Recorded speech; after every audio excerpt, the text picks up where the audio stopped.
بیت المقدس اور غزہ کے مسلمان جس آزمائش سے گزر رہے ہیں اور ایک معاہدے کی جس طرح شنید ہے اور ایک معاہدہ ہونے جا رہا ہے، اس حوالے سے جو باتیں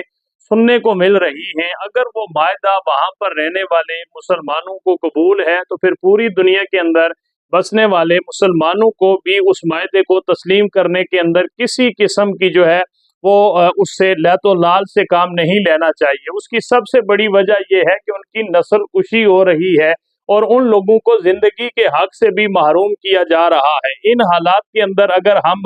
کسی ایک نئی پریشانی کے اندر ان کو داخل کر دیں گے تو میرے خیال میں وہ کبھی بھی اپنے آپ کو سنبھالا نہیں دے سکتے۔ ان حالات کے اندر اگر امریکن صدر جو ہے وہ کسی حوالے سے ہم اس کو مخلص نہیں کہہ سکتے، مسلمانوں کا ہمدرد نہیں کہہ سکتے، مسلمانوں کا خیر خواہ نہیں کہہ سکتے، لیکن اگر جو ہے وہ کوئی ایسا معاہدہ کہ جو وہاں پر جو ان کی تنظیم ہے اگر اس کو وہ معاہدہ تسلیم ہے اور وہاں کے جو مسلمان ہیں اگر ان کو وہ معاہدہ تسلیم ہے تو پھر میرے خیال میں اس معاہدے کو تسلیم کرنے کے اندر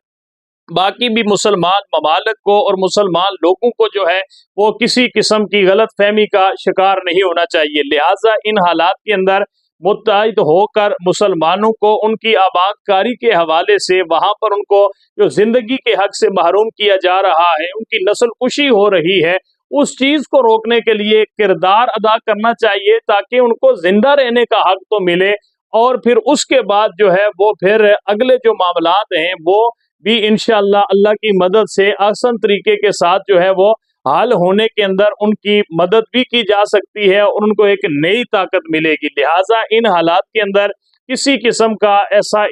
جو ہے وہ سیاسی رویہ یا سیاسی بیانیہ یا کوئی ایسا معاملہ جو ان کے معاملات کے اندر مزید رکاوٹیں پیدا کر لے، ان سے بچنا چاہیے اور وہاں کے مسلمانوں کے حق میں دعا کرنی چاہیے کہ اللہ یہ جو معاہدہ ان کے لیے پوری جو ہے وہ ایک آب و تاب کے ساتھ اور پوری طاقت کے ساتھ سامنے آ رہا ہے، اللہ اس معاہدے کے ذریعے وہاں کے مسلمانوں کی حفاظت فرمائے اور ان کے لیے زندگی کے معاملات آسان فرمائے۔